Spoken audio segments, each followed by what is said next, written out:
Assalamualaikum warahmatullahi wabarakatuh. Perkenalkan, nama saya Galih Pratama dan di sini saya akan menjelaskan beberapa pertanyaan yang sering ditanyakan oleh teman-teman saya, yaitu gimana sih cara jadi web developer atau web designer. Nah, saya kebetulan memang mempunyai sebuah ebook gratis yang Anda bisa download langsung di belajarcoding.net dan Anda bisa langsung saja baca tanpa dipungut biaya ya. Jadi bisa langsung saja dibuka di belajarcoding.net. Namun di sini saya akan mencoba untuk menjelaskannya secara langsung melalui video tutorial ini. Nah, bagaimana sih caranya jadi web developer? Nah, sebenarnya menjadi web developer itu gampang-gampang susah. Dibilang gampang, memang gampang, namun tidak segampang itu. Jadi harus ada yang dipelajari ya, namanya juga belajar. Kita harus mempelajarinya secara sungguh-sungguh. Kalau memang misalnya Anda serius dalam menekuni bidang ini, Anda akan bisa lah. Jadi walaupun Anda menemui kesulitan, Anda akan tetap bisa menjalaninya. Nah, web developer ini dibagi ke dalam beberapa bidang saat ini. Jadi ada beberapa spesialisasi lah bisa dibilang. Ada yang namanya web designer. Di sini saya sering memanggilnya sebagai UI atau UX designer. Namun bidang ini tidak menutup kemungkinan bercabang ke yang lain. Jadi UI UX designer ini cakupannya luas. Dan ada front end web developer. Front end web developer adalah yang biasa mengurusi di bagian depan seperti namanya front. Dan yang ini adalah back end web developer seperti yang sudah dijelaskan adalah back end, jadi yang di bagian belakang, biasanya di dalam bagian sistem ya. Nah, di sini kita coba scroll ke bawah, akan ada penjelasannya ya. Jadi web designer adalah seseorang yang mendesain sebuah website. Nah, maksud dari mendesain ini, jadi sang desainer inilah yang membuat gambaran website seperti apa, atau yang biasa disebut wireframe, dan terlihat seperti apa yang sudah bentuknya yang sudah hampir jadinya, namun belum menjadi sebuah website. Nah, itu dinamakan sebuah mockup. Nah, web designer biasanya menggunakan tools desain seperti Adobe Photoshop, Adobe Illustrator, atau apabila Anda menggunakan sistem operasi Mac seperti yang saya gunakan ini, ada yang tool bernama Sketch, yaitu tools untuk membuat desain hampir sama seperti Photoshop dan Illustrator. Nah, atau enggak biasanya sih kalau web designer itu mendesain langsung melalui gambar kertas ya, jadi digambar langsung di kertas. Nah, jadi itu tergantung masing-masingnya. Nah, web designer ini pada dasarnya tidak bermain dengan kode. Jadi dia hanya mendesain saja ya. Jadi seperti namanya, web designer hanya mendesain dari konsepnya saja. Namun ada beberapa web designer yang emang memiliki keahlian di dalam bidang HTML, CSS, ataupun JavaScript. Walaupun sebenarnya untuk keahlian ini biasanya dimiliki oleh front end web developer. Untuk Anda yang mungkin penasaran ataupun bingung apa sebenarnya pekerjaan web designer itu, nah, berikut ini saya mempunyai contoh sebuah konsep, yaitu ini Your Life Dashboard yang saya buat menggunakan aplikasi Sketch yang ada di macOS. Nah, jadi web designer itu memang membuatnya seperti ini. Jadi dia membuat sebuah konsep yang berupa sebuah gambar ya, ataupun desain seperti ini, namun tidak berbentuk HTML ataupun CSS. Jadi, nah, HTML CSS itu dikerjakan biasanya oleh front end web developer. Namun ada beberapa web designer yang memang langsung mendesainnya menggunakan HTML dan CSS dan tidak melalui proses ini. Jadi seperti itu. Lalu selanjutnya itu adalah front end web developer. Nah, front end web developer ini adalah seseorang yang mengerjakan kode layout sebuah website Yang sebelumnya gambaran mockup ya, yang tadi sudah saya perlihatkan. Yang tadi itu namanya mockup. Nah, mockup itu dikode langsung menggunakan HTML dan CSS oleh front-end web developer. Nah, di sini bisa dilihat ya, teknologi-teknologi yang biasanya digunakan oleh front-end web developer seperti HTML5, CSS, JavaScript, jQuery, ataupun yang lainnya ya. Nah, front-end web developer ini adalah seseorang yang mengurusi segala hal yang terjadi pada bagian website yang diakses dan digunakan oleh klien. Klien adalah orang yang mengakses ya, misalnya kita nih ya, buka Facebook, nah itu kita adalah namanya klien. Atau yang bisa dibilang itu sebagai client side ya.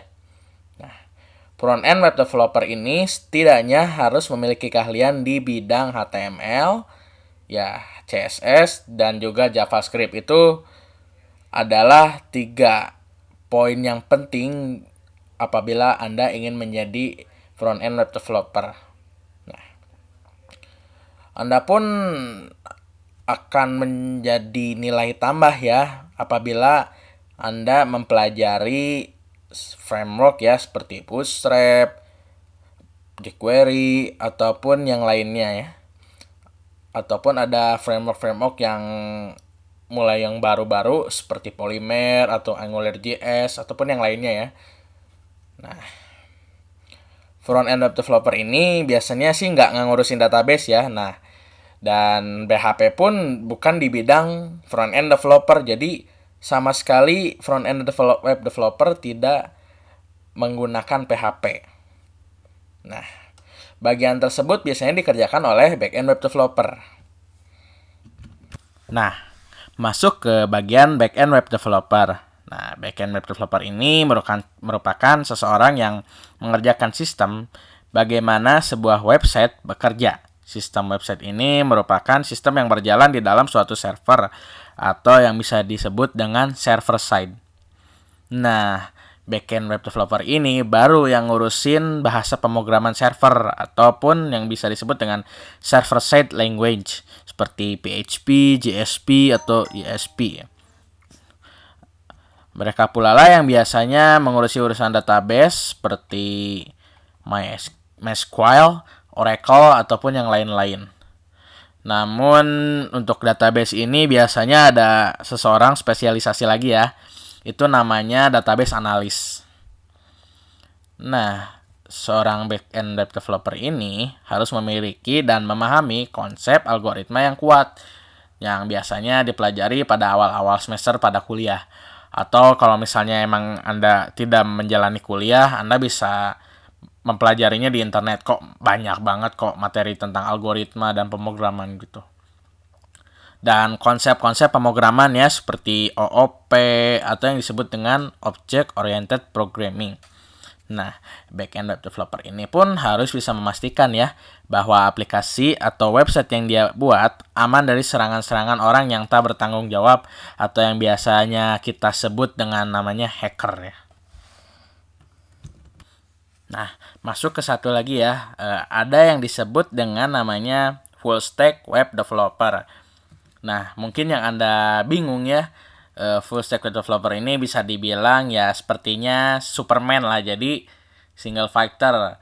Sebabkan full stack developer ini harus mengerti dan mengerjakan semua yang dikerjakan oleh web designer, front end, dan back end developer. Jadi istilahnya memahami semua materi yang dikerjakan oleh 3 orang tersebut.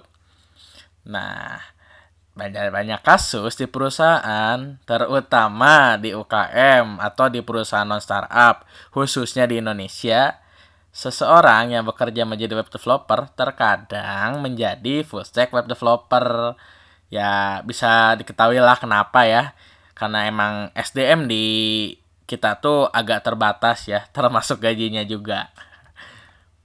Seperti itu ya. Nah, ada juga ya perbandingan antara front end dan back end.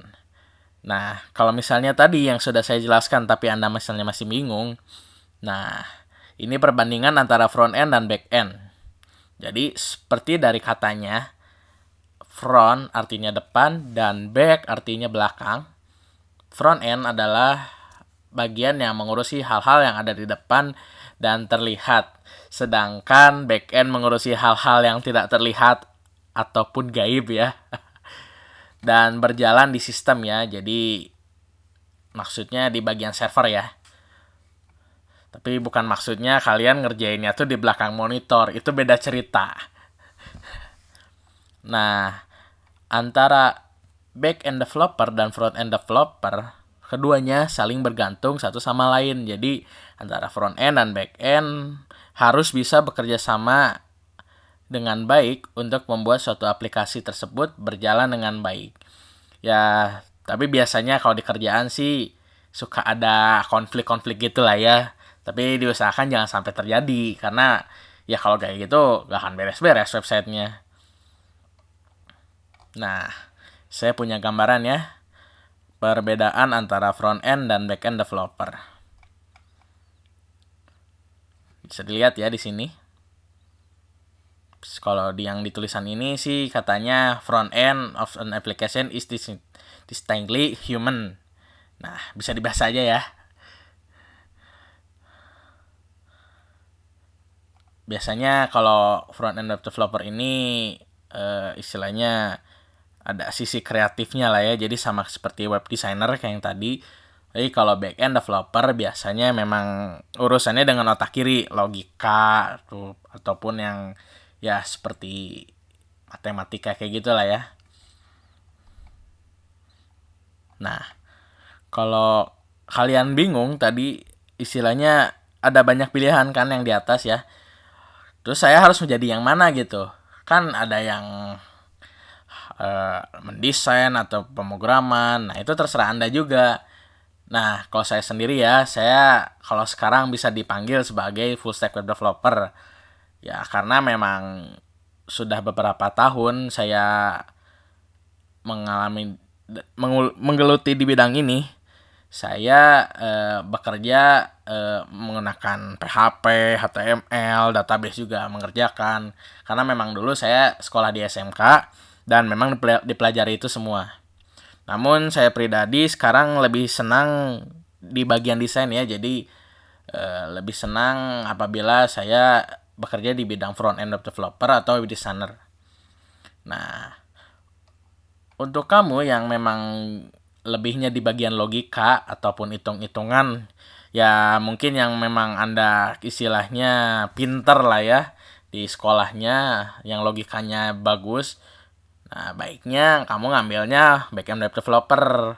Karena kalau misalnya kamu ngambil designer, nanti malah jadi pusing. Nah, untuk web designer atau front-end web developer, ya baiknya memang dipegang oleh orang yang kreatif gitu, istilahnya yang imajinasinya banyak gitu. Nah, ada dua kan. Nah, kalau misalnya web designer, kamu memang tidak kalau memang Anda tidak ingin mengurusi di bidang kode, jadi memang benar-benar Anda ingin mendesain, silahkan ambil web designer. Namun apabila Anda masih senang dengan kode-kode ya seperti HTML, CSS, ya ambil aja sih front-end web developer gitu. Jadi istilahnya pilih aja yang sesuai dengan keinginan kamu. Nah, seperti quote yang sudah saya tuliskan di sini, do what you love and love what you do. Jadi mungkin segitu aja ya dari saya. Anda bisa langsung saja ya tanyakan di kolom komentar yang ada di bawah.